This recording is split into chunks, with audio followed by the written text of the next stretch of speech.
I drove 8 hours straight to see my father on what might be his last day alive, and the very moment I reached the old dirt road leading to our family farm, 2 HOA guards stepped in front of my car, pointed at a steel gate they'd illegally built on our land, and said the words, "I'll never forget. You're banned from entering."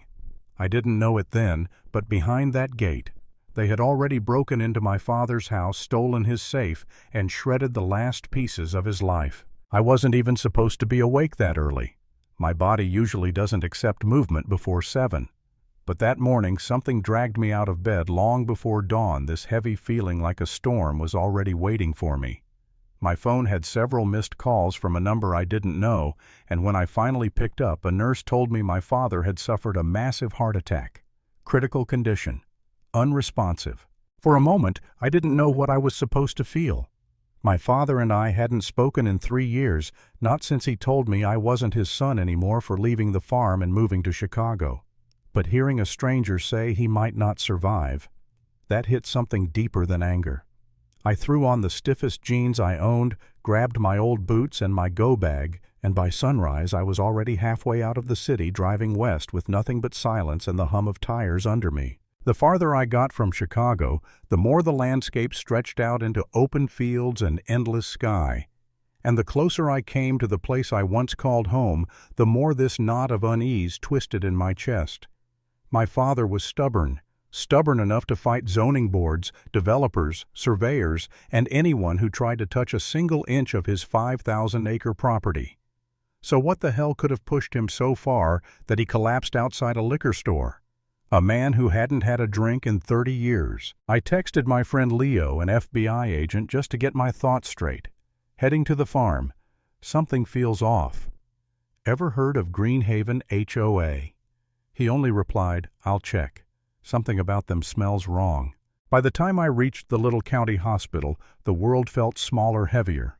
My father looked nothing like the man who once lifted tractor parts like they were toys. He was pale, fragile, buried under wires and beeping monitors. I sat by his bed, staring at the man I'd spent half my life fighting with and half wishing I didn't have to.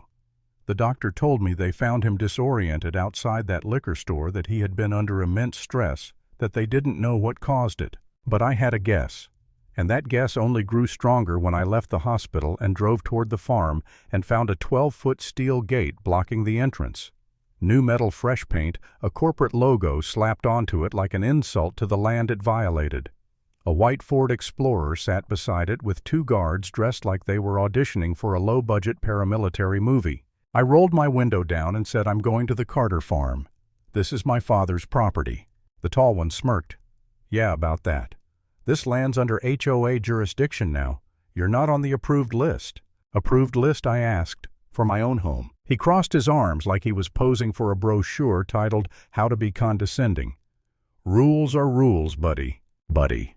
I hate that word more than most curse words. I asked to see the deed transfer, legal documentation, anything that proved they had authority. They shrugged and said they didn't carry that stuff around. They also somehow knew my full name, that I was a lawyer, and that I'd try something. They were expecting me, which meant someone knew my father was in the hospital. Someone knew I'd come home. My Tesla camera recorded every second, but I didn't ram the gate. Not yet. I'm a lawyer, I don't swing until I know exactly where to hit. So I backed up, drove away, and headed straight for the county recorder's office. The woman behind the counter, Linda, had been there since I was a kid. She typed my father's parcel number into the system, squinting at the old monitor. "Last transfer was 1984, she said. "Your parents' names. No changes." "Good," I said just before she frowned again. "Hold on. There's an administrative notice filed 5 days ago." She clicked it open and my stomach dropped. A notice claiming my father's entire property had been incorporated into the Greenhaven Community Association. Signed by the county surveyor, who'd been dead for 4 years. Filed after office hours. Sloppy signature. Fake stamp.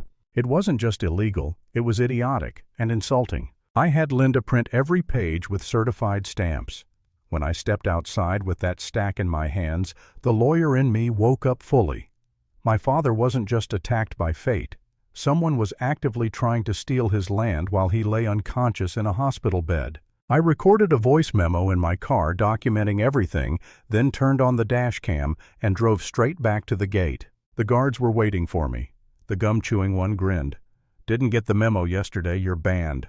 "Under whose authority?" I asked. He tapped his cheap HOA patch. "Greenhaven. That annexation document you're enforcing," I said, "is forged. I have certified proof inside this vehicle." Their smirks twitched. I stepped out of the car, slowly placed a written notice of legal entry on the gate, then returned to the driver's seat. When one of them slapped my hood trying to intimidate me, that was all the justification I needed. Aggression on camera. Obstruction. Unlawful detainment. I whispered, "Thank you," and pressed the accelerator. The Tesla pushed the gate until the hinges gave up with a metallic scream. The guards dove out of the way. I drove through the wreckage with the calm, deliberate focus of someone taking back what belonged to him. The victory didn't last. The house looked wrong from the moment I stepped onto the porch. The welcome mat was crooked. The door unlocked. Inside, furniture was moved drawers, dumped cabinets open. The floorboards in my father's bedroom, where he kept his secret hiding spot, had been pried up. The hiding place was empty. They took everything. I wasn't alone long. Jack, an old farmhand who'd known me since I was 10, stood in the doorway. "Saw a box truck come up 2 nights ago," he said. "HOA guards. They hauled out your daddy's safe. Didn't even try to hide it." My heart dropped. "And Bruno?" I asked. Jack swallowed hard. "They chased him into the fields. He ain't come back." That was the moment I cracked. Standing in the ruins of my father's home, I felt the kind of helplessness that presses on your chest like a stone. I wondered if I'd failed him by leaving, if I'd failed him by coming back too late, if I was about to lose everything that carried the Carter name. I actually thought about giving up, walking away, letting it burn. It would have been easier. But then I saw a slip of paper under the mail, a printed HOA security compliance inspection. They'd had the audacity to label their break-in as an inspection. And suddenly the helplessness inside me hardened into something colder, sharper. That's when the sheriff's cruisers pulled up. 2 deputies stormed toward me with hands hovering over their guns. The lead one barked, "Samuel Carter, you're under arrest." Arrest for entering my own father's home. The charges: trespassing, property destruction, assault with a deadly weapon, my car.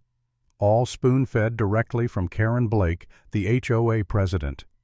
They stuffed me into a holding cell, and as I sat there staring at the rusted bars, I honestly wondered if this was it. If they'd win. If my father would die, and everything he'd built would die with him. That was when the heels clicked. Karen Blake swept into the holding area like she owned the building. Sleek suit, perfect makeup, a smug smile carved into her face. She held a folder of legal documents and tapped them against the bars like she was teasing a dog. "Mr. Carter," she cooed, "sign this waiver, admit fault, and I'll recommend leniency." I stared at her, feeling this cold clarity wash over me. "You forged the transfer. You broke into my father's home. You stole his safe.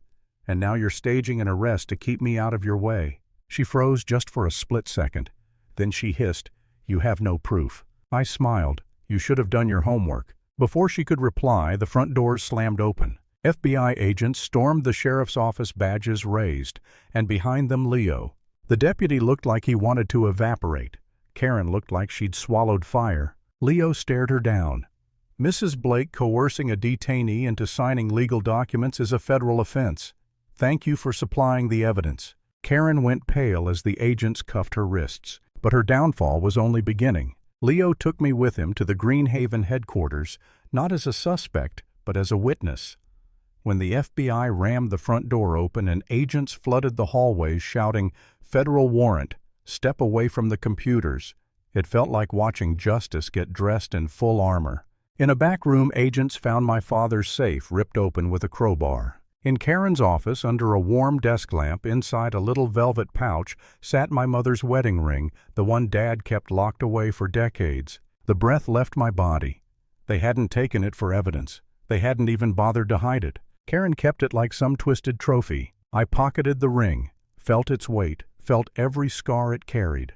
I didn't cry. I didn't shout. I simply promised myself that Karen Blake would never walk free again. Agents dragged her into the hallway as she kicked and screamed about lawsuits and conspiracies.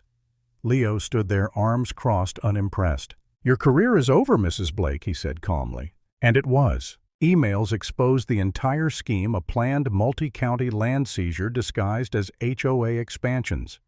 My father had been one of many targets, and according to internal messages, he wasn't expected to survive the confrontation. I felt the world tilt. They hadn't just tried to steal his land, they tried to erase him. Karen was sentenced to 17 years in federal prison. Fraud, theft, conspiracy, tampering with public records, illegal detainment, breaking and entering, a list long enough to bury her twice. And when the judge's gavel fell, I didn't feel joy. I didn't feel triumph. I just felt done, because this wasn't a story about revenge. It was a story about a son who came home too late, fought like hell, and refused to lose the last piece of the family that raised him. In the end, justice isn't loud, it's steady, it's simple, and it always arrives for people who don't stop fighting for the truth. Sometimes standing your ground is the only thing that saves what matters.